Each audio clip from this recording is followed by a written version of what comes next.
Diaries podcast. I'm your host, Grace Costa, a commercial photographer of over 2 decades, a photo-based artist and a photography mentor. This podcast opens up a secret diary about the world of the photography industry.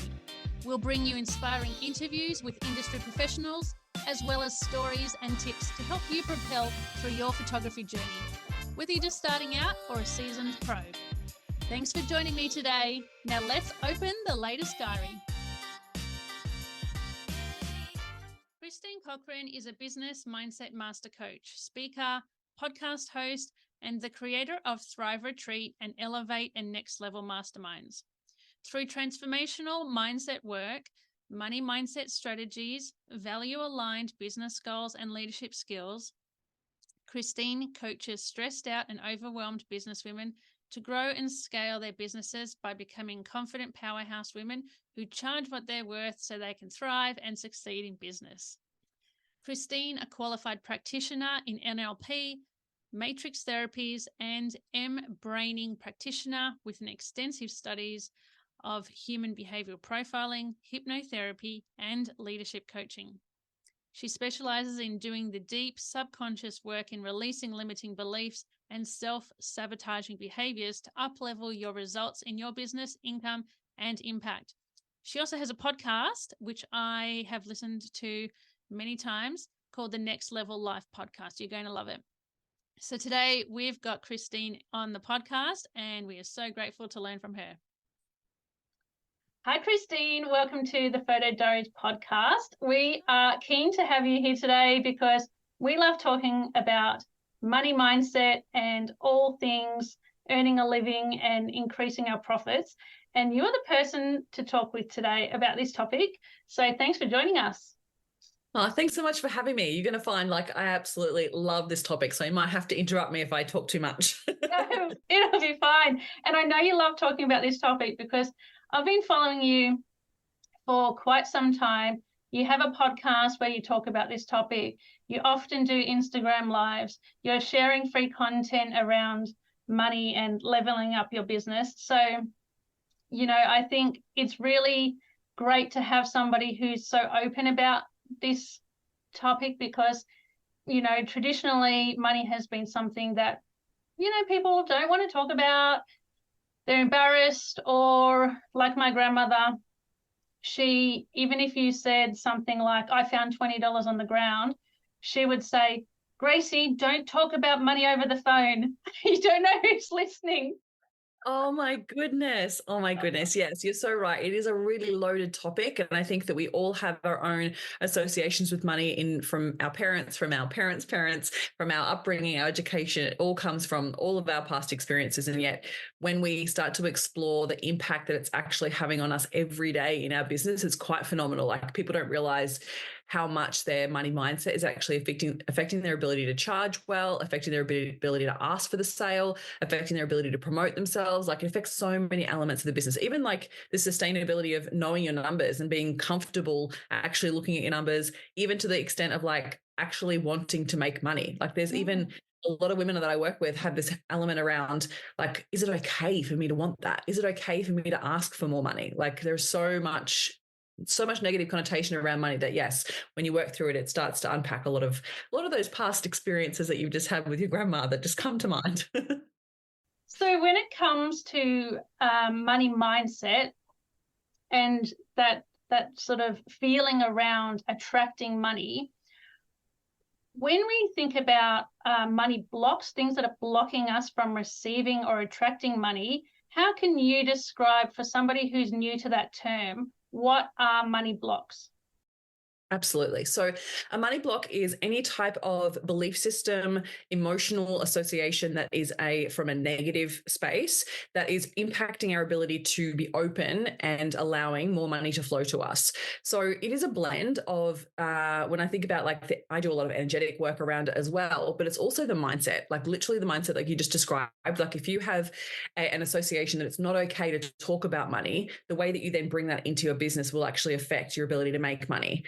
So when we start to explore this side of the business, it's like, well, no wonder I'm so hesitant to make more if I feel like money is dirty, or it's greedy to want more money, or I have to really work hard to make money, or it's not okay for us to talk about it. It can impact our ability to be able to move forward. So when I work through money blocks, it can be anything from a belief system, from a past experience that you've had, which is attached to negative emotion. It could be just things that you've picked up along the way that has made up your money story and the way that you interact with money, your relationship with money on a day-to-day basis. That is your mindset. That's the way that you're approaching money and how you relate to money on a day-to-day basis. Does that make sense? Yes. So if that's the case, then how can we adjust that mindset? Can it be shifted, or is that a fixed thing that we've just been brought up with and we're always going to think that way about money? It absolutely can be changed 100%. This is the work that I do with my clients on a day-to-day basis, because it is something that can be changed.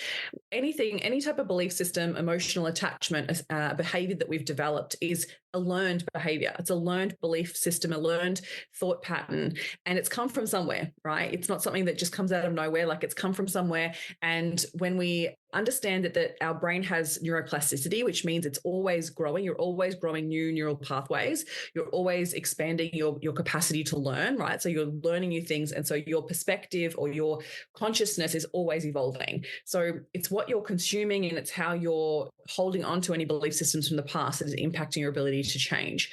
So we can absolutely address the current money story. So this is what I do with my clients. We address their current money story. Where has that come from? What are some of the money stories that we have that are, being impacted by?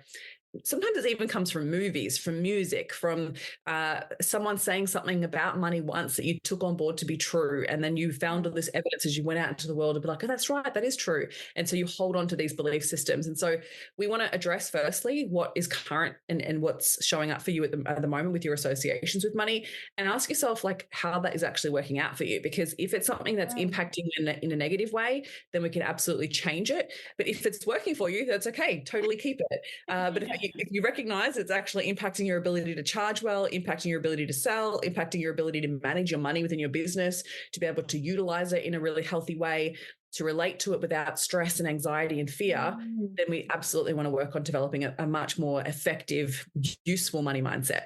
Yeah, that's right. And I know when I first started my business, I've been a photographer for a very long time, but I never ran my business until now.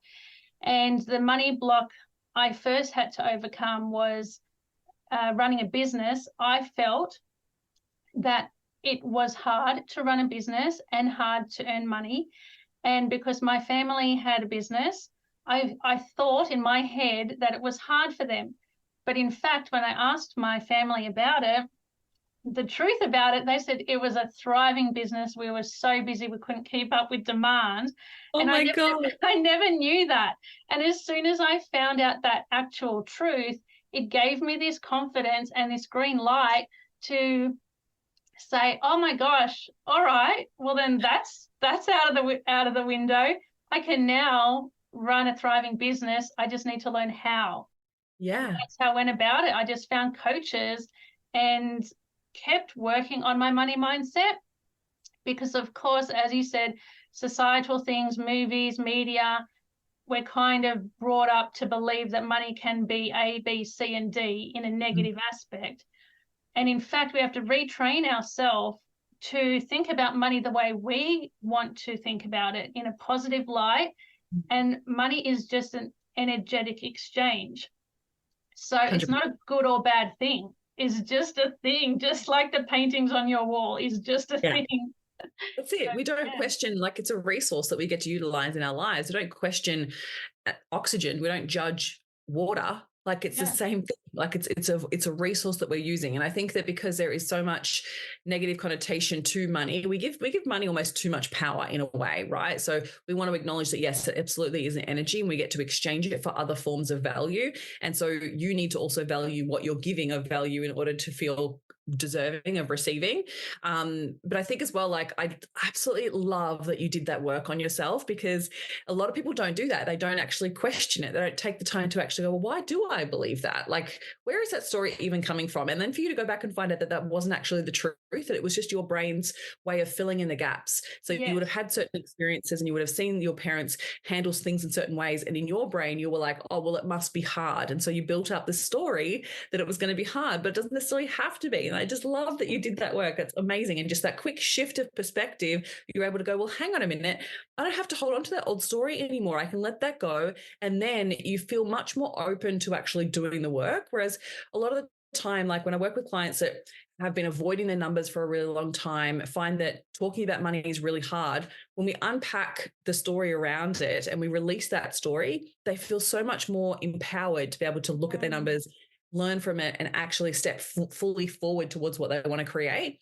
And it just changes everything for them, because money doesn't have to be associated with stress and hard and struggle. And I think that we just have so much conditioning around that struggle, that you have to struggle, that it has to be hard. And Australia's like tall poppy syndrome doesn't help with that. And the old battler story, like we love the underdog, right? It actually doesn't serve that. So it's we're overcoming that conditioning regularly. So we want to be conscious of that. Yes, and it's an evolution in our business, especially when you're first starting out and you're learning to charge what you're worth. You don't even know what you are worth to begin with sometimes.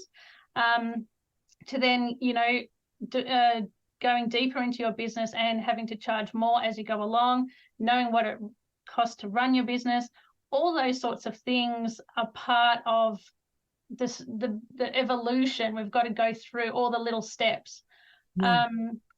And sometimes your brain takes a bit to catch up. What's really interesting, I'm noticing this more and more with some of the clients that I'm working with at the moment that are on this new like precipice of growth. And so they're trying to take their business to, 10x. And so we're uncovering all the fears, all the doubts of what that's going to mean for them to step into that next level vision. And sometimes, like you said, like with the evolution of business, sometimes your brain doesn't catch up with what you are actually creating now. It's still back in the year one of your business. And what's really important, and there's certain practices that I always suggest for clients with regards to this, because you need to get your brain to catch up with what you're actually creating now. And so one of the key things that I see happen so much is that, one, we struggle to celebrate our wins.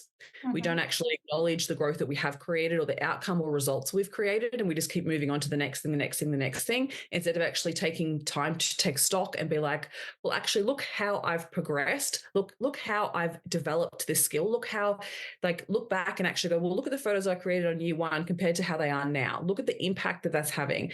Actually unpacking for the clients that you're working with, the impact that it's having for them, whether it's for their business or their family life, the emotional connection, the transformation it's created, it could have actually created positive result with income, or it could have allowed them to be able to charge more. It could have allowed them to be able to generate more leads, like if they're running a business. So starting to really unpack some of those value-based keys that allow you to catch your brain up to be like, well, actually, look how valuable this is now. Like, look what I've gotten to. And sometimes we don't do that. We just don't look back and take stock of how far we've come. That's right. I do love celebrating any small win. And even I got a new client, the Royal Australian Mint, this week, and that was a celebration. And I've had clients just as big as that all the time, like every month. It's not a big deal, but just to celebrate a new government client is a big deal. And even, small invoices that, were pushing you to charge a higher price point and you get the quote accepted. I think that's worth celebrating. 100%. So, go. I'm a big believer, if you don't mind me adding, I'm a big believer of making sure that when you do celebrate, you're actually acknowledging the inequalities that made that possible. Because because this can get misconstrued, like people think, oh, I've got to celebrate, I've got to pop champagne bottles and I've got to shout it from the rooftops and tell everybody how good I am. That's actually not what I mean by celebrating. I mean unpacking the transformation, unpacking the progress that you've created and the inequalities that you've developed in achieving that result. So there's something within you, Grace, that made that possible, right? That what you portrayed online, the level of professionalism that you bring to your work, the connections that you've made, your tenacity, your go-getter attitude, like there was something within you that actually made that outcome possible. And so if you unpack what that is and actually attach that to who you are as a person, that's where you start to build this higher level of self-worth and self-belief, because underlying charging what you're worth, being able to increase your prices, being able to value the work that you deliver is the self-worth work. Yeah. And so if you bring it back to that, that's what I mean by making sure that you're celebrating and catching your brain up, because at the time your brain is literally like looking back to year one going, who am I to even think that I can charge that? When really, if you unpack the progress that you've made and you unpack the inequalities that made that growth possible, you can start to actually attribute it to who you are as a person. Yes. Okay. I love that. That's beautiful. So if a photographer is just sort of in their first, say 5 years of business, how do they go about doing that if they don't necessarily have much evidence to go off to celebrate or see their growth, and they want to go through that? So I think there's a couple of different key pieces. So one, you want to uncover the value from your perspective, but also from your client's perspective. Because one of the things that I think we do when it comes to like charging our worth and pricing and actually acknowledging our value is that you've got to disconnect firstly. Disconnect yourself from your business. Your business is a separate entity and you create an offer and you deliver a service in that business, okay? You as an individual are an incredible human being. You're loving, you're kind, you're generous, you're all those beautiful qualities within yourself, and you have a business. Your self-worth is not attributed to your business's success. It's disconnected, right? You are worthy. Would not know that. I know. That's why I need to say it. Yes, we have never heard this before. So you are a worthy human being. The fact that you exist here on this planet, like it's like a 4 trillion to 1 likelihood that you would have actually been born, right? Yeah. So we want to acknowledge that you were born worthy. We just get conditioned out of believing that we're worthy, right? So with everything that happens within the world and society. So we're conditioned out of it. So we need to firstly believe that we're worthy. Separately, we have a business and it has an offer that you then deliver as a service, right? So we've got to unpack the value of that offer and believe in the value of the offer in order for us to attribute the quality, for us to be able to believe in its value, to be able to sell it confidently, right? So we want to unpack that and we want to do it from your client's proposition, not from yours.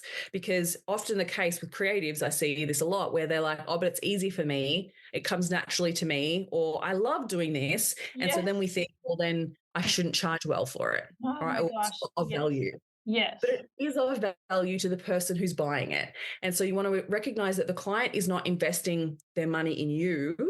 It's in the business and they're investing it in a solution or an outcome, right? So they want a result from it. Yeah. So they're investing in that. So if you can, again, disconnect yourself from it, going, they're not giving you the money. You're not taking their money and leaving them with less. You're giving them value. And it's that value is in that offer. So if you can start to actually look at from your client's perspective, how do they see the service that you deliver? And what does it mean to them? And how does it make them feel? And knowing that they cannot have that outcome or result without you. That's why they want to invest in it, right? So if we can start to see it from their point of view, we can start to disconnect our self-worth from our pricing and start to look at the actual value of the offer and start to communicate it also based on who we want to attract as well, because that's a big thing too, is that often we undersell ourselves and then we undercharge and then we attract lower level clients who really don't value what it is that we do. And then we get disheartened or annoyed or frustrated because we're not actually working with the clients that really value what we do. And that's a pricing issue. So I know that was a lot. So I'm just going to just pause there and let you tell me where you want to go with that. Well, this pricing issue, because some photographers are coming to me asking, I want to charge more, I want to get higher paying clients, but they don't know how to get higher paying clients. And I guess you're saying it starts with your own disconnection from yourself and seeing the service as an entity, it's its own product, so to speak. And okay, what is that worth sitting on a shelf away from you? And how are we positioning it? Okay, right? Talk about that. If you're positioning it in a way that, if you don't really believe in the value of it, then that's what people are going to believe. So you've got to believe in it first. So that's why I mean, like, unpack the value based on your client's perspective, not yours. Because if you're judging it from your perspective, you probably wouldn't pay a photographer what you want to charge. right? Because you know how to do it. That's Yeah. easy for you. Right? So you're like, well, I wouldn't pay them $1,000 to do this shoot. Like, why would I charge other clients to do this? But when you're considering it from your client's perspective, you want to go, okay, so where am I positioning it? Am I positioning it at a lower cost that is more of like a quick turnaround? I'm not really going to put a lot of time and effort into it. And so people perceive different pricing structures based on value. So it's the same thing. Like if I was to look at like cars, for instance, there is a market and a price point for people who are looking just for a get around car that's just an affordable get me from A to B, right? Like it might be like, and I hate to talk brands, but like might go like, I'm going to grab a Hyundai, right? Yeah. And then I go, well, there'd be other people that more will value higher qualities. They might go, well, I want the extra finishing. So I want the beautiful leather seats. I want to be able to have the extra safety features and all those types of things, which then will be at a premium, more of a premium price. So it might be then aiming towards a BMW. So they're priced based on more higher quality. And then you'll have, people who will value the name or the brand. They might go for a Tesla because they want the highest level of technology and they want to be the people who are out there who really care about the environment. They want to get an electric car. So they value different things. And so we want to be conscious of like, well, if you want a higher level client, what do they value? And how can you portray your service based on what they value? Because you are positioning yourself. So you've got to be conscious of that, because if you're positioning yourself as a Hyundai service, but you actually want to work with BMW clients, then there's a disconnect. So you want to unpack, like, what's that value? What do that client at that level, what do they value? What do they look for? What do they want to see from you that makes you the go-to person at that level? And actually, the higher priced car consumer is going to be propelled by the Hyundai, right? Because they don't value lower priced basic quality, 100%. No aesthetics in the design of the car. They don't value that. So they're going to skim right past you and your website. They're looking for the higher quality photographer whose brand is more luxe, who's showcasing their experience on their website, who's talking the talk, walking the walk. Yeah. And they might even look at your pricing as like, oh, that's a bit too cheap. Or I don't know if I'm going to get what I really want from that. Is that really going to be quality?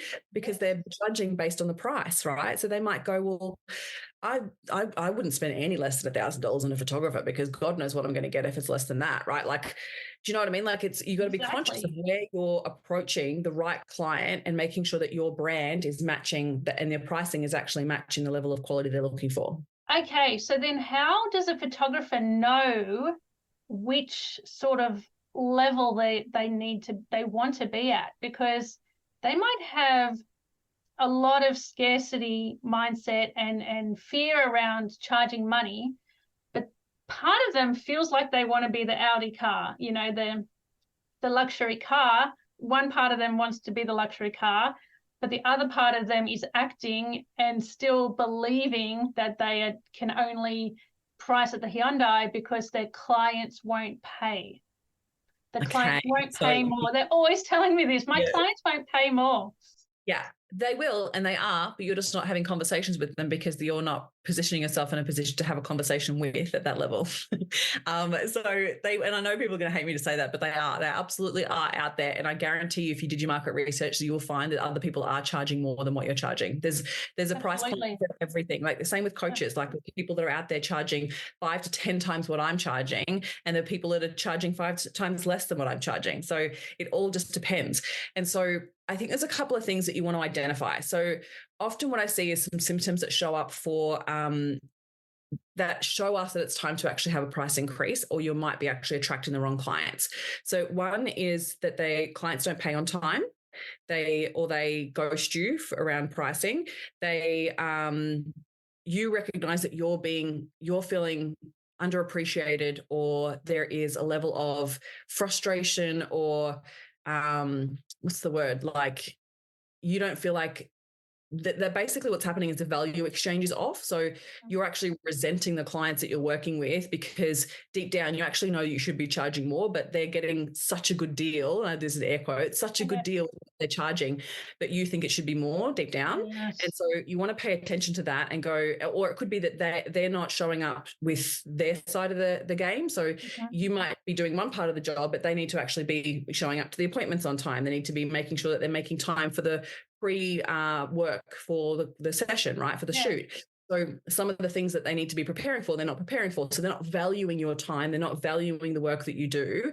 Whereas if you were charging at the right level, so they would absolutely be valuing it. So sometimes it feels like a big stretch to actually start pricing yourself correctly, because then there's sometimes a mismatch. So it takes a bit of like almost like a leeway between you start charging correctly, and then you've got a leeway of past clients that were still in the old range that you've got to then start attracting the higher level clients into that price point. So it takes a bit of time. So if you're noticing those symptoms, then usually you're most likely undercharging, and it's time to actually increase your pricing. And so then you may want to consider, is it just a price increase that you need to have, or do you need to actually start improving the way that you're communicating your value?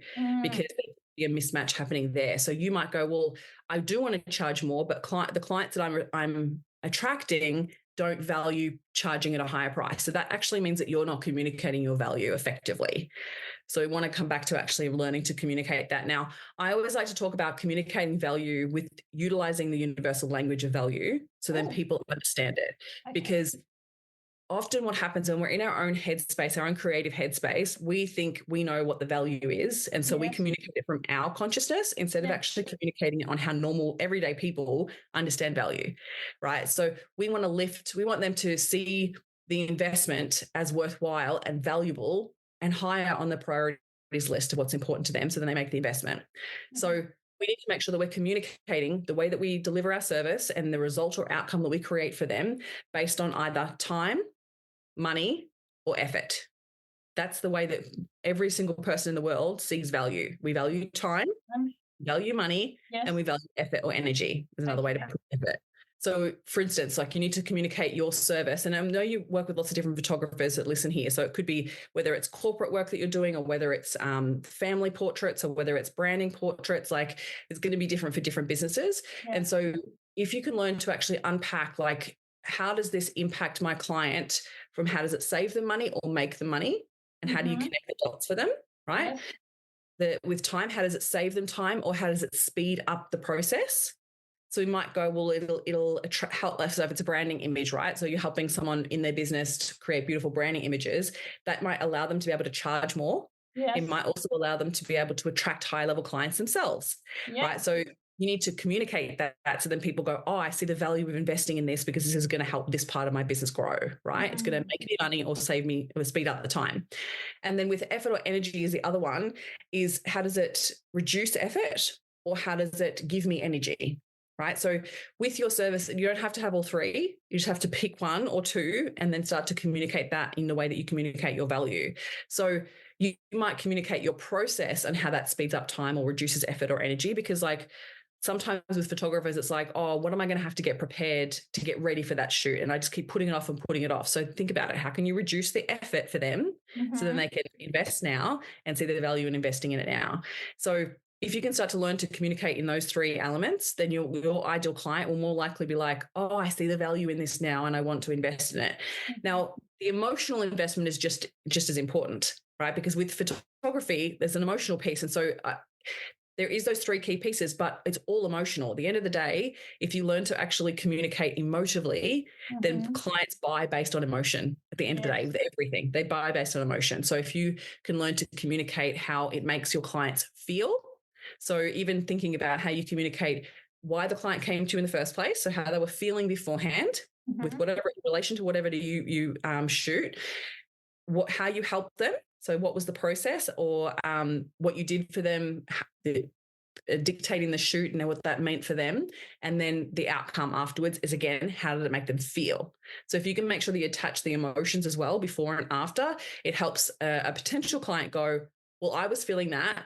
I need help with that. I want to feel that. So it makes them connect to it more effectively, and then they're more likely to actually invest. I love that. That's absolutely a great little model for us to work on. I can see some photographers saying, how do I get even before that? They're still not confident that even you've given us that model. The step before that, they're not confident to charge higher price point and to share all that value because of something else. What else could be preventing them from even communicating those three things you mentioned? Could it be? I mean, it could be could be imposter syndrome showing up for them. Yeah. It could be they're getting stuck in comparison and comparing their work to other people instead of actually talking to their ideal clients and focusing on their ideal clients. It could be self-worth. It could be a lot of belief systems, like inner belief systems that could be affecting their ability to believe in themselves, to be able to back themselves. Can be all of those, all of the above. Could be. I think the other thing as well is that, like, if you haven't taken the time to actually address the impact, the long-term impact, the outcome that you've created for a past client, then sometimes it's hard to believe that you've actually made an impact. So taking the time to, even if you've worked with only 5 clients, go back to each and every one of those clients and say, how do you feel now that you have your photos? What impact has it had on whatever area of life you help them with, right? How has it impacted how, like when you walk into your house and you see that photo of your family, how does it change the way that you feel about your family dynamic, right? How do you feel about, like, now that you've got these corporate shots and you're now showing up on LinkedIn, how do you feel like it's actually impacted your job prospects, right? Like, how does your branding now make you feel confident within your business? How is it impacting your bottom line? How is it impacting your ability to charge what you want to charge? Like, ask the more empowering questions to get the right information back, because a lot of the time we don't do that. And then we don't actually see the value of what we're doing. Yeah. And so we're trying to make it up in our heads, but you need to go and ask. Go and actually ask your past clients to get the proof, so then your brain can be like, oh, that's the value. And so I've given you a couple of examples there, but it could be something completely different that your clients, and you need to get that information because that's going to help you with your marketing on so many levels. That if you can actually unpack that and see the patterns come through from your past clients, to be like, oh, that's why people come to me. Oh, that's interesting. I never thought that might be the reason why they come to me. And then that helps you stand out from everybody else. I love that. That is beautiful. And yeah, self-confidence actually, with creatives in general, they do struggle with that because there is that comparison out there, and they're seeing other photographers doing so much better, getting better clients, producing better work, charging more, whatever. So that self-confidence, I feel like there's so much work to do around the inner work, the inner strength in that individual photographer to build themselves up as well. 100%. And one thing that comes to mind as you're saying that is where you're learning to measure your success. Because if you're measuring your success on the ideal or the comparison of someone else, so you're seeing someone else's work, you should not ever measure yourself against someone else, because you will always be left feeling not enough, always. So you want to be conscious of how you're measuring your success and how you learn to actually measure on more effective tools like progression, right? You want to focus on progression, focus on how you're improving based on yourself yesterday, last week, the week before, 5 years ago.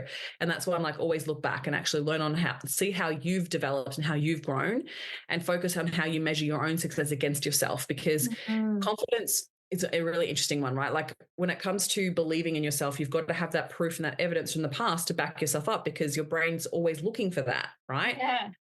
You've got to find that, and you've got to go back and look at it, because your brain will, if you don't take the time, intentionally look for that evidence, your brain's only going to throw out the negative stuff to protect you. So it's only the stuff that didn't work, right? Or how things didn't go to plan. And so all of those types of things. Whereas if you take a step back and go, oh, hang on a minute, how did I make that work? And how did I get that result? And what was it within me that made that possible? And look at that beautiful image. Like that would never have been created unless I'd really looked for that lighting in that shot. Like really unpack the beautiful inequalities that made that result possible. That's within you. And when you can start to attribute that to yourself, and then start to look at like unpacking it from your client's perspective, yes, but being conscious of like confidence only actually comes after the fact. So you're looking to feel confident to charge more, if you're looking to feel confident better, you've got to do the thing first before you feel confident. So it's developing your competency, and it's only after the fact. So I think confidence is a waste of time. Like focus actually more on courage and having the courage to take the step. And then you will build the evidence bank for your brain to be like, oh, well, if they paid it, it must mean other people might pay it. And if I'm able to charge that, that means I could charge this. So you want to borrow from your past confidence and borrow from other areas of your life where you're confident. But when you get stuck in comparison, or you're literally looking at everybody else's work going, oh, I wish mine was just as good, you're always going to be left wanting more or feeling like you're not enough. And that doesn't serve you. No, it doesn't serve. And also there's lots of little tricks along the way that can throw you off course with confidence. And that can be something as simple as a quote being rejected. So you might suddenly want to charge higher price point, right? So say suddenly you're now charging $10,000 for a branding shoot, and then your first rejection comes in, and then you get knocked down a few pegs. So hold on. You shouldn't be charging. Who do you think you are to charge 10 grand for a branding shoot? And I feel like that's when energetic match comes in, right? So you can explain energetic match 100%. better than I can. So let's talk about 100%. wanting to charge more or wanting to be more, and then getting knocked back by the universal mismatch. So there's two parts that come into play here. One is the worthiness. So you have to believe that you're worthy and open to feel like you're deserving to receive that client into your business, right? So if you don't believe your value is there, if you don't believe you're worthy enough to charge that, then you'll absolutely attract people who are going to reject you, because that will feed into that belief system. So you've got to work on your self-worth piece. And so sometimes it's like building the evidence bank. And I always come back to this of like, if you can write down all the reasons why you are the best person to charge that rate and to be able to deliver that service, to bolster your belief in it. So when you go to sell it, your certainty comes through. Yes. That's really key, right? I love that. And so then the second part is that there might be a little bit of energetic work you need to do in the evolution of starting to increase your pricing. So one is doing that evidence bank and then going out there and selling it, right? And you've got to build your strength and your ability to sell more effectively, because a lot of the time when that happens, the rejection is there is because you haven't matched what the client needs, or that there's been a disconnect happen in the sales process because they're not seeing the value in it. Because if the value is there, it outweighs the investment, people will absolutely invest. But again, you might be energetically attracting the wrong level of client. So it comes back to self-worth every single bloody time. Wow. So honestly, like it does. And so if you can bolster your belief system of like looking back at past testimonials and seeing the value that you've delivered, unpack the results that you've created and how you've gone about creating them, write down all the reasons why you're the best person for people at that level to work with you. Like, to give you an example, I remember, I think it was like 2 or 3 years into my business. I can't remember how far along I was, but I had a client approach me and she had a very successful business. And I was like, oh, okay, she'll be awesome to work with. And then she sent through she booked in a discovery call with me. And so in that discovery call, because we've been chatting in DMs, then she booked a discovery call. And in the discovery call section, I ask around like the details of how far along they are in business and what they want to work towards and all of that. And so in that, she was like, well, I'm already earning $1 million and I want to take it to 5 million a year. And I was like, what? She wants to work with me? Like, I don't have $1 million business. Why would she want to work with me? And so I went into full like spiral of doubt and was like, no, she couldn't possibly want to work with me. And so I was like, no, slow the process down, because I just take myself through my own processes and be like, okay, hang on a minute. Like, what is it that she would want to work with me? So I actually looked through the questionnaire properly and was like, the money is actually irrelevant. She still had the exact same money mindset block. She still had the exact same issues, challenges, fears, doubts in other areas of her business that I could absolutely help her with. And so I put that little chatter to the side, because I was like, it's not about, so I was like doubting my value of like, why would she want to work with me if I'm not earning $1 million, but she is. And so she wants to work with me. So I got stuck in all of that. But then once I got on the call with her and was chatting through everything that was happening for her, I was like, oh, of course I can help her with this. Like, yes, I can absolutely help her with this.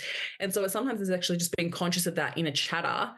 And I was like, well, I'm obviously attracting that level of client, but my self-worth hadn't actually caught up with it yet. And so I actually just sit with myself for a bit and go, why would she want to work with me? What do I bring to the table? And how am I the best person for her to work with? And so once I sat down and wrote all of that, I was able to confidently show up for that call and serve her without my stuff coming into play, right? So I was able to serve her and know that what my packages were and how I could serve her from a service level as a coach. I was like, I could absolutely do that. So I could then communicate with her confidently, so that she quite confidently signed on with me. So you want to be conscious of that, like pay attention to the chatter and question it. Like, is it even true? Right? Like, there's got to be a reason why that you're attracting that level of client, and you want to unpack why that is happening for you. Because if the story could be, you're playing the story of like, well, I'm not very good at what I do. Everyone else is much better than me. Anytime I look at anyone else's work, it's much better. You will attract a lower level client, right? And so then if you actually go, well, hang on a minute, I'm really great at what I do. You know, you don't have to be boastful. You don't have to be like I know there's so much negative connotation around that, but you've got to bolster your self-belief. So you've got to believe that what you're delivering out into the world, you're happy with. Yes. And so when you take a moment to go, well, hang on a minute, when I create certain images, am I really happy with this? Am I proud of myself for what I've created here? And then you're more likely to then get on that phone call and come from a place of certainty in your sales processes, because people buy based on certainty. They don't buy based on all the inclusions and all the benefits and all the features. They want to hear from you. Are you certain that you can deliver what you're saying you can deliver? And that comes through confidence, right? But underlying thing is certainty. So that's why I was like, with that client, I had to like, do I know that I can absolutely be certain that I can help her? And so once I unpacked that with her on the phone, I was like, 100% know that I can help her. And so you want to do the same thing for yourself. So certainty can come from the beginning aspect of your website. You need to express certainty in your messaging, and then right through to delivery certainty. Like, I'm confident in delivering this curated collection of images for you. Because if you're not certain even to the final part of your delivery, and you over deliver images, 100 versions of one headshot, that doesn't come across as certain, as confident, as an authority in your field. So then, you're mismatching there as well. I think certainty is part of the entire process. 100% flows all the way through. But I think with what you were asking, like, how can you gain that certainty, I guess, early on to feel confident? I think you've got to bolster your confidence based on what you know to be true. And you want to find that evidence, even if it's like from past jobs, right? Like I did this when I started my podcast. I was like, all the imposter syndrome came up, all the fear, all the lack of confidence. I was like, who am I to record a podcast? But then I was like, okay, I'm going to sit down, I'm going to write my bank of evidence. Like, what's all the reasons why I'm the best person to deliver this type of podcast, why I'm the best person to speak to this ideal client, and why I want to create this podcast. And once I unpacked all of that, I was even looking back at past jobs that I had, like all the skill sets and education, why I'm passionate about what it is that I do, why, like, the fact that I care to the level of care factor with the clients that I work with, like. And then once I unpacked all this stuff, all this other stuff came through because my brain was looking for it. I was asking my brain to find the evidence. And so I reckon I spent 10, 15 minutes just writing like so many things down on this list. And then when I got to the bottom of the list, I remembered that when I was in high school, I took on this elective that was to learn how to be a radio presenter. Like who even does that? Yeah. I don't even know why. I think I joined the class because I was a cute boy. I don't know. Like probably. Don't want to be a radio presenter. It was so random. But I remember at that time when I was doing this for my podcast, I was like, well, you've learned all this stuff on actually how to pronunciate, how to utilize your microphones effectively, like how to edit. Like there was so much that I learned like 15 years earlier that I was like, I can bring that to the table. So you should start this podcast. So the evidence is there, but you just haven't been looking for it. And so you've got to open yourself up to actually ask your brain to look for it. And this is why pen and paper is so key, that you can't just try and do it in your own head. No. You've got to get it out of your head. And so when you ask your brain to look for the proof, it will find the proof. If you just sit with it long enough, it will find the proof. And anytime anyone ever is like, no, I don't have any experience in that space, you can borrow confidence or experience from other parts of your life. Right. So you can be like, well, I'm the best person to do this because I have such an incredible attention to detail that I notice these things that not other people notice. Or I have the ability to make children laugh. Like that is an incredible ability. Like allow yourself to really uncover your beautiful inequalities and skills and education and experience that build up that bank. And I did this with a client last week actually, and she was worried about charging more. And I was like, I want you to write down all the reasons why you're the best person to serve that ideal client and the best person to deliver that package, because pricing is relevant to deliver that package. And she was like, oh, I don't think I can. I'm like, I want you to sit with it for as long as you possibly can to come up with at least 15 reasons. And she was like, 15? I was like, yes. You should have seen this list. It was amazing. I was like, she sent it to me. It was like way longer than 15. And she was like, all this education, like everyone who doubts it is usually the most educated. Like that's so funny. Yeah, probably. They keep educating themselves. She had all these different degrees and qualifications and levels of experience and different workplaces that she's worked in to develop these certain levels of skills, like all of this stuff. And I was like mind blown.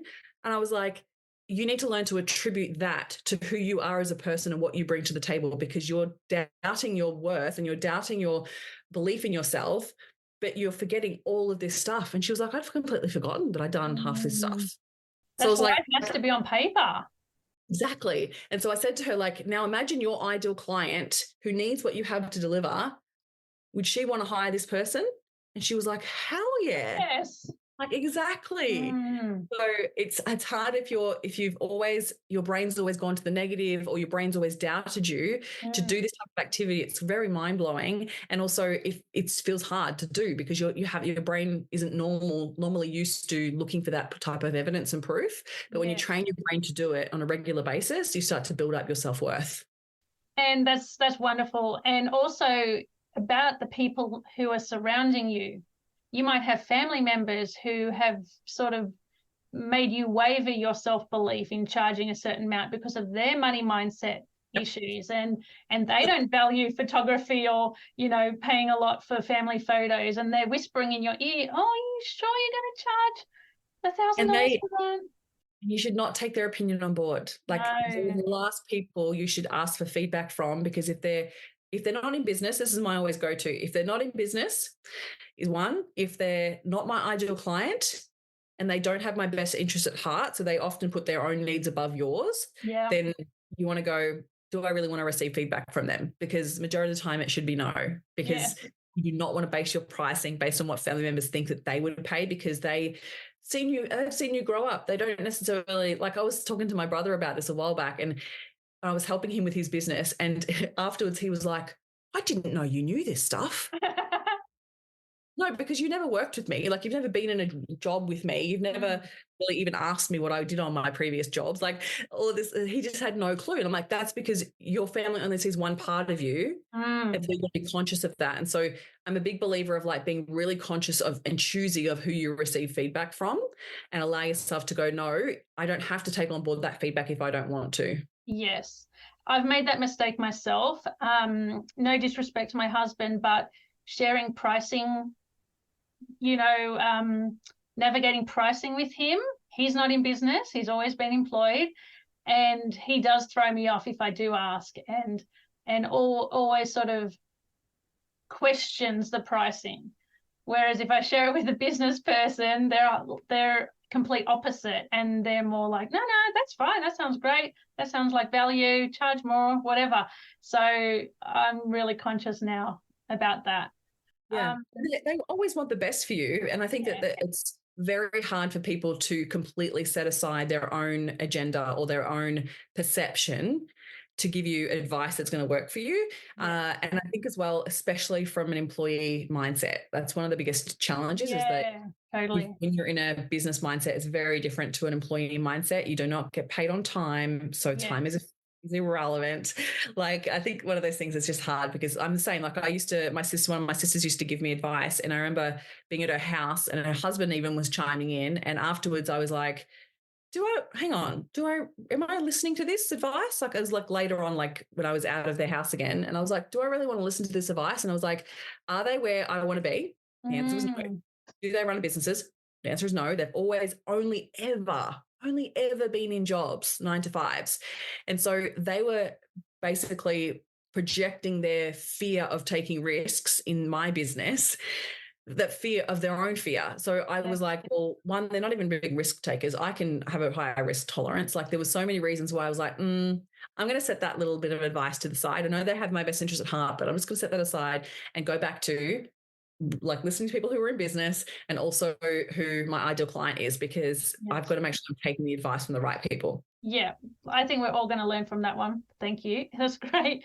Now, coming up with pricing and being an energetic match to your client. So sometimes it can be hard, especially if a job is on quote base and it's not package related, right? It's just a custom job, such as a builder is quoting specifically for that type of build. Some photographers have to quote specifically for that project. Now, can you talk to pricing on feeling a number is right, or pricing for profit and what you need to price to run your business and, cover your expenses, and, that kind of differentiation? Because sometimes, you might sit on a quote and just not be 100% confident that you're charging enough. So then you just sit on it too long and, you know, that sort of situation. Does that make sense? Yes, it does. And it might be a very individual situation, but that it might be something that we need to speak to the individual about, because it might be what they're bringing, what stories they have around it, and what their belief systems are around their own worth or around an imposter syndrome playing up there. Mm-hmm. And I think, like, I'm a big believer of, like, one, not getting caught up in trying to be too competitive, because if you're looking at what everyone else is charging, or you're looking at other people, what they're charging for those projects, you don't know for sure whether that's even profitable. And so you can get caught up in just setting your pricing based on what everyone else is charging, going, oh, well, they're charging this much, I'll just charge just a little bit less, and then hopefully the client will choose me because it's a little bit less. Well, actually, no, that's not the case. And you don't want to take on clients that are choosing based on price, because then they will have you for every dollar. You want to be getting clients to choose based on value, nothing else.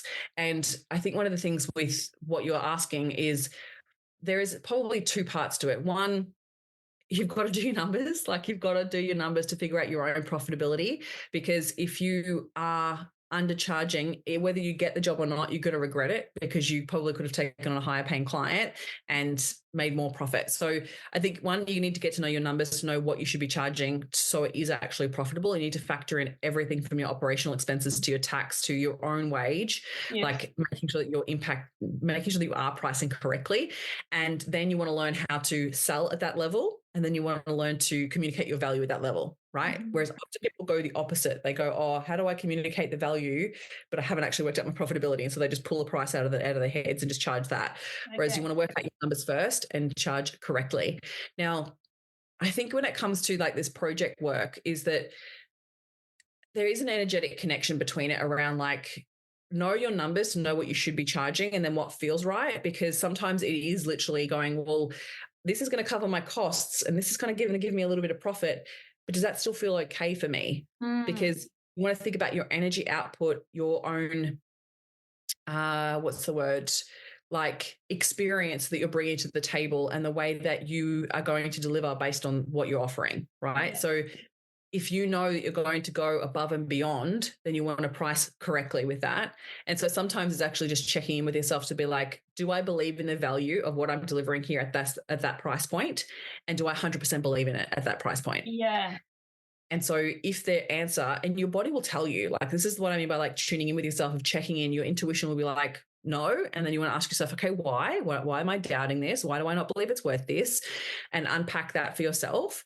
And then the secondary part is, or it'll be just like, yeah, actually I do. I really believe in that. So it's almost like, I would actually suggest you set 3 prices to figure it out. So set a price that you think is like, it is so low, like you would never ever charge that. So look at your price point. Sorry, let me explain this properly. Sorry. So let's say you've got this project and you have to quote for it. I would suggest you write down 3 numbers to figure out what your price point should be. Do all your numbers first, so you know your profitability, and then go, okay, so what's a price that's actually too cheap? That you think if you wrote that down and you charge that, you'd be like, no way, that's way too cheap, right? So write that number down, and then write down what's a number that you think if you charge would be way too expensive. So you're like, oh, 20,000. 15,000, whatever it might be, put that price point down. And then if you just come down from that higher price point and go, what feels right? So then you might go 17,000, 16,000, 15,000 is feeling a little bit more, but it's a little bit stretchy. And then 14,000 is getting closer to, actually, no, that's getting a little bit too cheap. Then you kind of come back up and go, okay, so I'm going to sit at the 15,000. And there's always going to be a level of, like, almost, you've got to back yourself in it. Yeah, there's resistance there. Yes. Especially if it's a new thing that you're doing and you're starting to level up your pricing, there's always going to be a level of fear that people are going to say no to it, right? Yes. But you've got to come back to what feels right for you, because if you detach from it and go, well, if I charge 15 and that feels kind of stretchy for me, but I also feel like if I charge less, I'm going to regret it. Yeah. Right? If I get the job, I'm going to regret it because I've actually charged not enough. Then you're willing to let it go if it doesn't come back. Yeah. Right? So you can send it out with absolute confidence and be like, I want to charge $15,000. That feels right for me. I believe the value will be there for that. And I'm going to send it out. And if it doesn't come back, that's not on me. That's on them. Right? And you also want to acknowledge, like, there is going to be so many reasons why someone may reject a quote, and it most likely has nothing to do with you as a person. Never about us. Never about us. We're wonderful people. the communication, the offer, how it's met people's needs. Like there's so many reasons. And so if you can start to detach and to disconnect from the rejection, because don't make it mean anything about yourself as a human being, you want to make it about the offer. You want to make why would they reject the offer? How could I have communicated that more effectively? How could I have taken them through a more effective sales process so then they were open to seeing the value? So there's so many factors when it comes to that. But I think when it comes to choosing that price, write down those 3 numbers, because there will be a number that's too cheap. There will be a number that's too expensive, and you can find the in between that feels slightly stretchy. That's usually my go-to. I like that activity, Christine. Yeah, that's good. And also, like, when there's some jobs that come through and it's a easy to do job. So say, an hour shoot, like super, super quick. And if I think to myself, okay, I'll charge for that small job, but they might actually make me stay. Things might blow out. The timing might blow out. Is this charge enough to allow for that blowout where I might end up having to stay an extra hour? Am I still okay with charging this amount? Because if you're just charging for what it actually is going to be, especially for events, you can be left a little bit resentful because you only charged that tight number for those specific hours, and you're like, oh shit, I was there for another hour and spent another 1,000 photos, and now I've got to process them and I didn't charge enough, and then you're going to be resentful. It's never just the 1 hour. No, I'm learning that the hard way. So I think it's always worthwhile adding in a buffer just to be safe. Buffer. Yeah. Well, the other thing would be like being really conscious of your boundaries. So one of the things with over delivering is that we are often not involving the client who's paying in the conversation. And so we're assuming, and then we're trying to prove our worth by over delivering. Right. Yeah. We're assuming they don't want to pay more for it. We're assuming that they don't know it's going to cost more. Like, you're actually having the conversation in your own head instead of having the conversation with the person. So I would, in that case where there is an event or whatever it might be, I'd be either setting a buffer and estimating based on 2 hours rather than 1. And then you then are surprising and delighting your client by actually charging them less after the case, right? If it actually ends up only being 1. Or you could actually say to the client, you're estimating it to be 1. What's the likelihood of it going over? So get them to be conscious of it, because sometimes when people, and I've run events before, sometimes people don't realize what it takes because you know your expertise, the person who's buying it doesn't. So don't assume that they know how long it's going to take, right? Like, you're asking maybe for a set list, or you're asking them for specific things that they want to have shot for the event. But if that doesn't happen within the hour, how do they feel about going over that hour? Right? Involve them in the decision rather than actually making the decision for them, because you're going to end up resenting them. Like, that's the last thing you want to have with the relationship with the client. So I would be like, okay, what's the likelihood of it going over? What do you feel happy with? I can give you a bracket price and actually say and I would estimate like between 1.5 hours to 2 hours that it's going to take us to get this level of shot list and this expectation. Does that feel okay for you? And get them involved in the conversation, because they might be like, no, I just want you to spend 1 hour and just get whatever shots you get, and we'll just deal with that. And it's just that I just want to pay that. That's okay too. But at least then you have the boundary to be like, hey, hour's up, got to go. Right. Yes. Whereas I think one of the things is the boundary is not there. So then you don't know how to uphold a boundary that you want to set, and you're leaving it up to the client to make that decision. And the other thing would be like being conscious of scope. So I have this conversation come up in my masterminds all the time. Like, how do we deal with scope stretch? And so one of the biggest things is set the expectation right from the get-go. Communicate before you start the work that you are involved in the conversation with scope. So if you actually ask permission for you to have the conversation down the track if it does change. So you might say to a client, okay, so this is the plan. This is what we're going to be working on. This is what I estimate the timeline to be. If you come back to me with other things that you'd like me to work on that is outside our scope, is it okay if I come back to you and quote you on based on those things separately? Yes. Right. And the client would absolutely always be like, yes, of course. So then when the scope goes out, it's up to you to uphold your own discipline to be like, scope has shifted, but at least then you have permission, and it feels much easier to be able to go, hey, just want to let you know. It's not unexpected for them. Yeah. Unexpected. This is the quote. Would you like me to work on this? And let them make the decision. Don't make the decision for them. Get them involved in the process.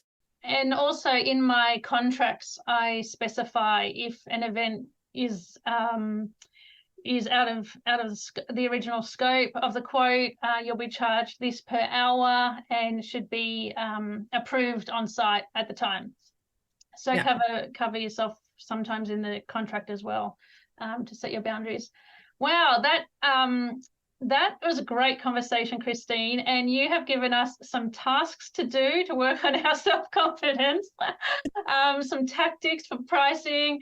There's just so much new information for my audience, and I know they're going to love this episode. We want to know, how can we work with you, Christine? Like, what have you got going on in your business at the moment? Like your mastermind, your podcast, share all the things for us. Sure. So my podcast is the Next Level Life podcast. You can find it anywhere you find podcasts these days. Either search my name or just the Next Level Life. If you want to work on your offers, like being able to communicate your value really effectively, I actually have a 3-part video series that I created for that exact reason, and to help people have the confidence to be able to sell and promote their offers. So it's all I'll share a link with you that you can jump into the show notes and check that out. It's called How to Create Irresistible Offers That Your Dream Clients Rush to Buy. So you can check that out. Otherwise, you can find me on Instagram. I hang out mostly on Instagram. So if you have any questions or anything that's come up throughout this session that you want to chat more about, feel free to send me a DM. They're always open. I love chatting on Instagram DMs, as Grace will know. Yes. Love a good voice note. But with regards to working with me, so I actually have 2 different masterminds. I have 2 masterminds. One is designed to help support you in having high ticket sales, working on your money mindset, improving your sales process, understanding the sales process, and putting in a sales strategy for your business. And that's the Elevate Mastermind. I may be going through a name change of that soon, but yes, that's my entry level mastermind. So if you're wanting to earn 10K months, then definitely check out Elevate. Follow Christine on Instagram, and she's got some Instagram lives there that are saved, which I think you'll all get value out of. But until then, we just want to say big thank you to Christine for giving us your time, your expertise, and sharing great stories as well. I know a lot of photographers are going to get so much out of this episode and do the homework and listen to it a couple of times over, because this was a long one, and you just need to take the time to use the information that we've provided. So lovely to see you, Christine. Thanks so much for having me. That's it for today's episode. If you found it valuable, I invite you to leave a review so more people can find this podcast, or simply subscribe to be notified when each new episode drops. Until next time, see you later.